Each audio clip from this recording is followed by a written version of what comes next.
Sveicināti ortoklīnikas raidierakstā Ortotalks. Šodien mūsu sarunas viesis ortoklīnikas traumatologs ortopēds dr. Andrejs Peredistijs. Šajā epizodē pievērsīsimies vienai no biežākajām un reizē arī sarežģītākajām kāju locītavu traumām – krustenisko saišu plīsumiem. Sveiki! Saruna iesākumā neliela aktivitāte. Ātrie jautājumi, jeb mīti un patiesības. Es nosaukšu doktora izplatītus apgalvojumus par krustenisko saišu traumām. Jūsu uzdevums īsi un kodolīgi atbildēt, vai tas ir mīts vai tomēr patiesība. Vēlāk tad sarunas gaitā arī iedziļināsimies katrā no tām un plašāk apskatīsim katru no tēmām. Ja krusteniskā saite plīst, cilvēks vienmēr to saitīs un dzirdēs. Par dzirdēšanu es nedomāju, bet viņš to jutīs noteikti. Tas būs asas sāpes? Lielākoties jā. Diezgan stipras tādas. Un varbūt sajūta, ka tev kaut kas ir reāli plīsis celī. Nevienmēr tā ir krusteniskā saite, arī tas jāsaprot. Jā? Teiksim, ja kaut kas tāds ir noticis, tas varbūt arī menisks plīsis. Ļoti līdzīgi. Krustenisko saišu plīsums ir tikai sportistu trauma? Noteikti nē. Bez operācijas nav iespējams dzīvot pilnvērtīgu dzīvi? Pilnvērtīgi? Priekš katra tā pilnvērtīgā dzīve ir savādāka. Vienam tas ir noteikti sports. Sports var būt dažāds, jā, bet, lielākoties tomēr, jā, es domāju, tāda pavisam pilnvērtīga, tā, ka tu vispār nedomā par to celu, droši vien nav iespējams. Kad sāpes pāriet, tas nozīmē, ka viss ir sadzījis. Ne tik daudz sadzījis, cik cels vienkārši ir atguvies no traumas. Priekšējā krusteniskā saite plīst biežāk nekā aizmugurējā. Noteikti, jā. Es domāju, tā proporcija varētu būt 9-1. Arī vienkārši pakrītot cilvēkam, krustenisko saiti ir iespējams saplēst. Jā, biežāk traumas notiek bez kontakta. Ja ikdienā pietiekami kusties, operācija nav vajadzīga. Pietiek arī ar vingrinājumiem. Ir kaut kāda cilvēku kategorija, kam droši vien nav vērts taisīt operāciju un atjaunot krustenisko saiti. Tas dzīvesveids, viņa konstitūcija, viņa, fiziskās dotības un fizisko aktivitāšu līmenis ir tāds, ka, droši vien, kad labāk tad neoperēt. Tādas situācijas arī mēdz būt. Jo ātrāk izoperēs, jo labāk? Tā gluži nav. Parasti ir tā, ka vismaz 3-4 nedēļas pēc traumas vajag atkopties tam celim. Un tad, kad viņš ir vairāk vai mazāk nesāp un labi kustās, tad var sākt domāt par operāciju. Un pēdējais, rehabilitācija ir tikpat svarīga kā pati operācija. Jā, operācija ir svarīgāk noteikti. To var, bez šaubām. Viss ir atkarīgs no tā, kā to var, bet rehabilitācija ir ļoti liela nozīme. Ne tik daudz, cik ātri tas viss atzīst, cik labi cilvēks atjaunosies un cik lielā mērā samazinās risku atkārtot plēst to krustenisko saiti. Paldies, doktor, par atbildēm. Pēc ātru apgalvojumu sadaļas, kurā izgaismojām biežāk sastopamos mītus par krustenisko saišu traumām, turpināsim sarunu jau nedaudz padziļinātāk. Iesākumā, kā jūs paskaidrot, kas īsti ir krusteniskās saites, kur tās atrodas un kāpēc tās ir tik būtiskas mūsu ceļgala stabilitātei? Celim ir pamatā 4 lielas saites. Katra no tām saitēm atbild par kaut kādu konkrētu plakni un virzienu, kurā celim tiek nodrošināta stabilitāte. Respektīvi, ja mēs runājam par 2 sānu saitēm, celim no ārpus un no iekšpus ir sānu saites. Tātad viņas neļauj tam celim ļodzīties attiecīgās plaknēs. Un priekšējā un mugurējā krusteniskā saite atrodas iekšceļa locītavs un krustojās savā starpā, tāpēc viņas arī krusteniskās saites. Un konkrēti priekšējā krusteniskajai saitei, ja mēs par viņu šodien runājam, tad viņai tas uzdevums ir neļaut apakšstilbam izbīdīties pa daudz uz priekšu attiecībā pret augšstilbu galu. Tad nodrošina priekšējo mugurējo stabilitāti.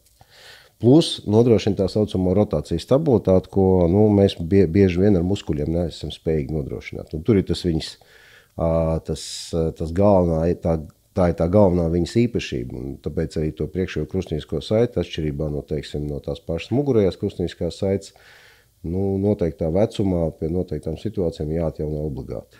Cik bieži jūs savā praksē sastopaties ar šādu veidu traumām un kādi ir tie raksturīgākie simptomi, kas liecina par krusteniskās saites jau plīsumu?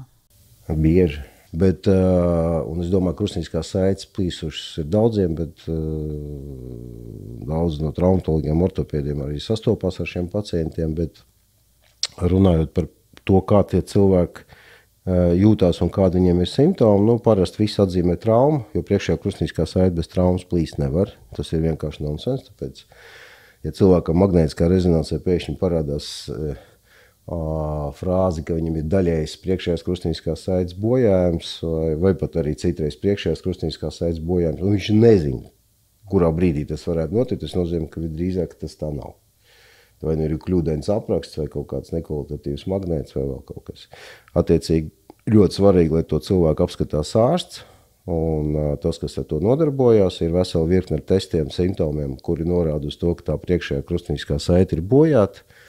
Pavisam vienkārši, tātad, ja jums ir notikusi trauma, jūs samežģījāt celi, sasitāt, autoavāriju, vienkārši nokrit futbolu spēlējot, celim bija sajūta, ka viņš ir izgājis ārā no vietas, atnācis atpakaļ.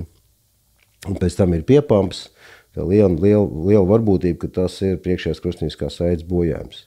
Reti par retam, un tie ir apmēram 5% ļoti līdzīgi sajūta, ļoti līdzīgi simptomi, tas ir pat ceļa skriemeļa vai pateles mežģījuma gadījumos. Kad saites ir vesels, vienkārši ceļa skriemēls ir izmežģījies un atnācis atpakaļ. Sajūta ir absolūti tāda pati. Ļoti svarīgi tādos gadījumos, lai diferencētu, ir nonākt speciālistu rokās, lai viņš apskatās un iztestē to visu lietu, un tad izlēma, ko tu viņam darīt. Parasti tas ir magnētiskā rezonanse vai kaut kāda cita izmeklējuma. Rutīna noteikti ir rentgens obligāti, jā, jo mēdz būt arī kombinācija ar visādiem lūzumiem un tā tālāk. Bet, kas ir ļoti priekš krustnieciskajai saitē raksturīgs, tie ir pietūkumi. Tad cels ir piepamps, bieži vien ļoti spēcīgi, un parasti piepamps ļoti ātri, diezgan dažās stundās. Atšķirībā, teiksim, no meniska bojājumiem, kur parasti to pampumu pamana nākamā dienā un pavisam nelielu. Bet pie priekšējās krustnieciskās saites, plīstot saitēs, cels piepildās ar asinīm diezgan strauji. Un tas šķidrums, kas ir celī, neļauj tām asinīm saredzēt, attiecīgi tas cels pamst. Diezgan ievērojami. Tad, ja cels ir piepamps, tad parādās arī kustība ierobežojums, nevar saliekt celi, nevar pietupties, pa kāpnēm nevar nokāpt. Tur vesela virkne ar simptomiem, ko var nosaukt. Ko vajadzētu kā pirmo izdarīt? Tā tad ir bijusi šī trauma, celis sāp, sāk piepamt. Kāds būtu tas? Uzlikt ledu, nosaitēt. Ja vispār nevar teikt, kā uzkāpt virsū kruķi, vai kāds cits no malas kāds palīdz pārvietoties. Un droši vien, ka jānonāk, traumpunktā stacionārā, speciālisti rokās, lai apskatās celi, un tad izvērtējot situāciju, izlem, ko tālāk darīt. Pēc jūsu novērojumiem kā ārstam, kādas ir biežākās kļūdas, ko cilvēki pieļauj pie saišu traumām, kas pēc tam apgrūtina gan dzīšanu, gan arī šo atveseļošanās procesu? Jā, pie krustnieciskām saitēm, ja tiešām mēs runājam šobrīd par izolētu priekšējās krustnieciskās saites bojājumu, nekas cits nav bojāts celī, noteikti nekādi ģipši, pilnīgi garām, jā, nekādas ortozes speciāli, kas kaut kādā veidā ierobežo kustības. Ja ļoti sāp, var staigāt ar kruķiem, kāja censties minimāli, bet tomēr noslogot, lietot pretiekais un pretsāp līdzekļus kādu laiku un vienkārši saņemties. Es domāju, tā nedēļa, 2, un celim jākļūst labākam. Pie nosacījuma, ka jūs esat pārbaudījuši, ja tiešām tur ir. Ja tur ir sāna saite vēl bojā, tad bieži vien arī jānēsā ortozes tādas speciālas ar fiksēt ar stieņiem, ar sāniem, kas nofiksē viņu to sānu, nodrošina sānu stabilitāti, ceļu locīti. Tas ir fakts, un bieži ir tā, ka priekšējās krustnieciskās saites bojājums ir kombinācijā iekšējā sānu saites, vai daļai, vai pilnu bojājumu. Tāpēc, ja tas ir pilns bojājums sānu saitei, tad tiem cilvēkiem bieži vien ir 2 etapu operācijas, kad no sākuma sānu saiti atjauno, tad priekšējo ir situācijas, kā atjauno abas divas vienlaicīgi. Viss ir atkarīgs no tā, kāds tas lokālais status pacientam ir un tā tālāk. Jūs minējāt par šīm saitēm, kad varētu arī neveikt operāciju. Tas nozīmē, ka cilvēks pēc plīsušām saitēm var tomēr turpināt arī dzīvot tāpatās? Nē, faktiski cilvēks nākot uz operāciju, viņš jūtās pilnīgi absolūti vesels. Jā, tā tas ir. Un tas ir labākais variants. Skaidrs, pie attiecīgām situācijām tas cels atkal izlieks ārā. Un tu to situāciju nevari ne paredzēt neko. Tas var būt nākamais solis, ko tu spēr ejot ārā no ārsta kabineta. Tas var būt arī, tur gāja, lec pāri peļķei. Lekt uz tās kājas un piezemēties, tas ir lielākais neprāts, ko var izdarīt ar plīsušu priekšējo krustnisko saiti. Tāpēc tiem cilvēkiem, kam tās nav un kuri ir izlēmuši to neārstēt tādā veidā, viņiem jāuzmanās. Jo skaidrs, ka tev nav priekšējās krustniskā saites pie nosacījuma, ka tev ir veseli visi meniski palikuši pēc tās traumas, tu pakļauj riskus viņiem, 50% lielāks slodzi, lielāks risks, ka tu to menisku ar laiku saplēsīsi. Tā arī ir. Cilvēks neoperē krustnisko saiti, paiet kaut kāds laiks, nezinu, gads, 2, man pašam tādi pacienti ir bijuši. Viņš atnāk pie tevis tad, kad viņam ir noplīsis menisks. Tā. Tad viņam sāk sāpēt, viņam sāk bloķēties un tā, un tas jau sāk traucēt. Un tad tomēr izlemj, tomēr to krustnisko saiti jātaisa. Un tad tiek labots gan meniskas, gan krustniskās saites. Tas gan, jā. Bet, labi, tas ir detaļas, bet pats fakts, jā. Tā kā pieņemt lēmumu par to operēt vai nē, skaidrs ir kaut kāda kritērija, pēc kuriem mēs tur vecums. Līdz 40 gadiem tomēr jācenšas visiem atjaunot tās krustniskās saites, jā. Tad pēc 40 gadiem cilvēkam ķermenis degradē. Tīpaši, ja runa iet par sievietēm, kuras, teiksim, klasisks piemērs, sieviete, 48, 50 gadi, aizbraukusi pirmo reizi mūžā paslēpot.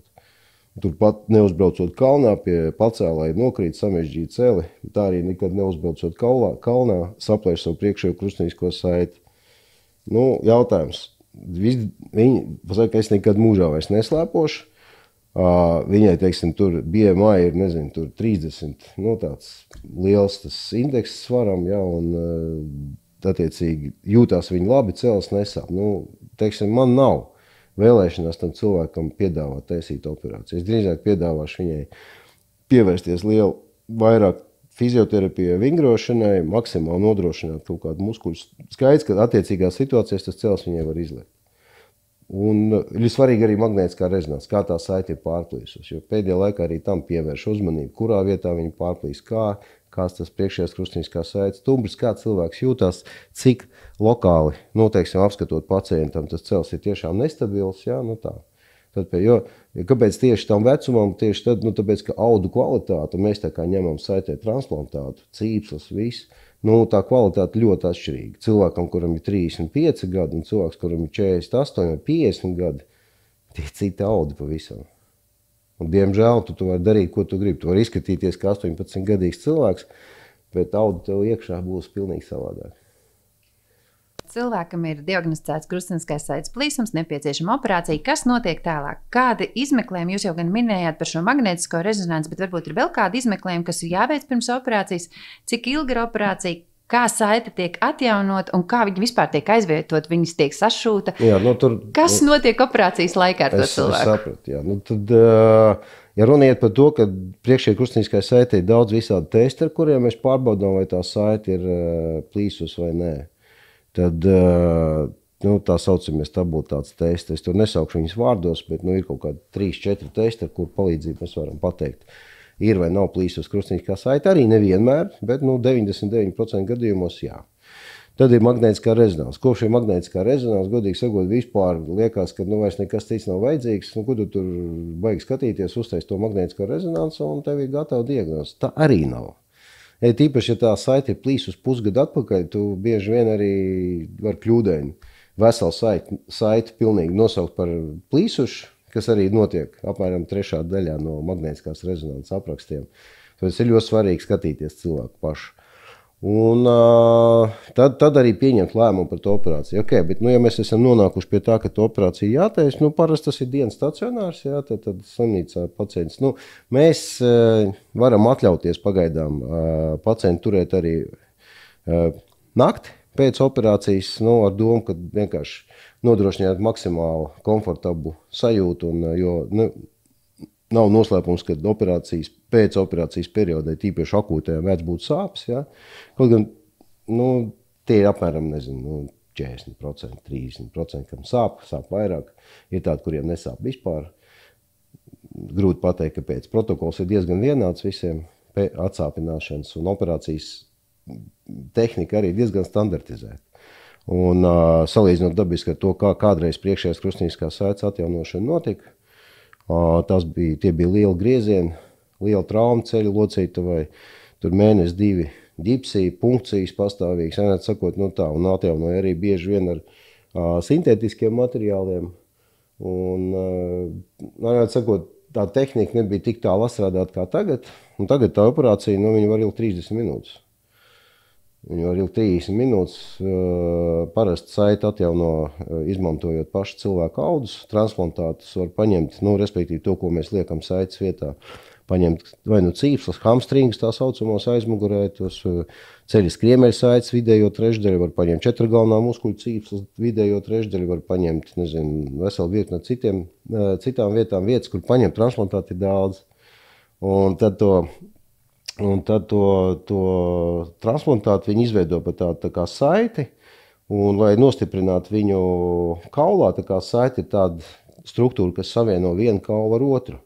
Tātad mums arī to transplantātu ir līdzīgi jāievieto kā tā oriģinālā saite, izmantojot visādas tā saucamos landmarks. Es nezinu, kā pat tās vietas, kur mēs zinām, kurai te priekšējā krustnieciskajai saitē ļoti precīzi viņi jāieliek iekšā celī.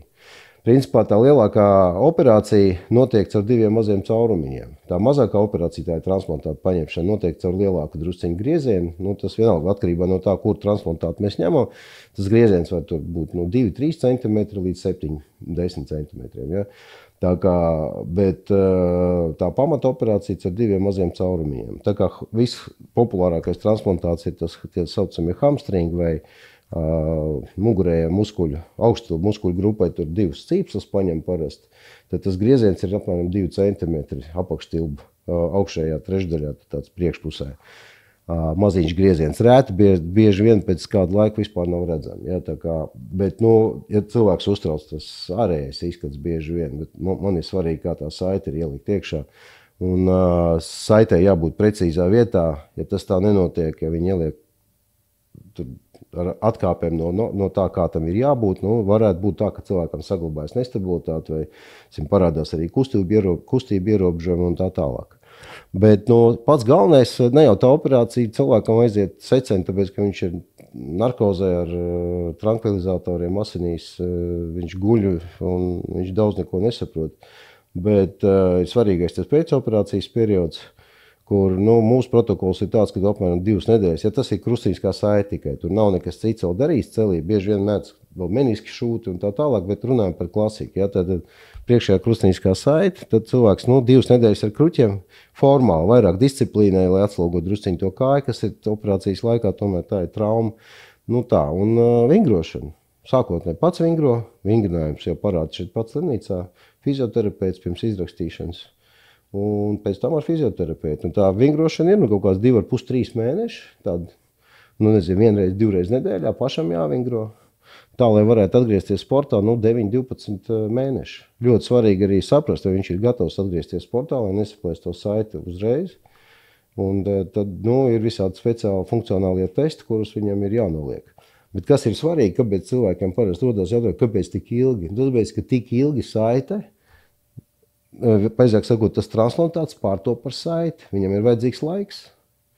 Un laiks, kamēr viņš jau kaulā, lai apauga ar asinsvadiem, receptoriem un tā tālāk, tas viss ir. Viņam izveidojas apvalks, tas viss ir process. Un tas process, diemžēl, nav ne nedēļa, ne mēnesis, tas ir mēneši. Tas var sasniegt gadu, pusotru citreiz. Šeit arī vēlos piebilst, ka ortoklīnika piedāvā pilnu ciklu jau šo ārstēšanu, kā jau arī minēja daktars, par to, ka gan sākot no izmeklējumiem un ārstu konsultācijām līdz pat operācijām, pēc tam arī atvesaļošanos procesu. Vai ir kāds stāsts no jūsu prakses, kāds spilgts, varbūt neierasts gadījums, kas jums ir palicis atmiņā? Es drīzāk palieku prātā tie cilvēki, tāda atmiņā paliek cilvēki, kurus tu satiec atkārtot. Un man ir bijuši vairākas epizodes, kad, cik es diezgan ilgi jau strādāju, kad 2000. gadu sākumā tev ir atnāk, samērā jauni džeki ar plīsušām krustnieciskām saitēm. Kaut kādu iemeslu dēļ mēs neveicam operāciju, respektīvi viņi negrib veikt operāciju. Paiet kaut kāds laiks, un tas pats cilvēks atnāk, un tu saproti, ka tu viņu kaut kur esi redzējis, izrādās, ka mēs jau 20 gadus atpakaļ esam tikušies.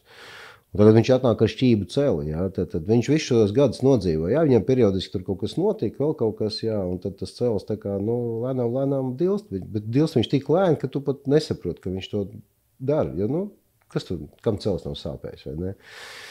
Un tad viņam stāv priekšā pilnīgi citas operācijas jau. Tad tu vairs nevar vienkārši paņemt atjaunot krustniecisko saiti, varbūt tur jādara jau kaut kādas korekcijas, lai novērst deformāciju kājai.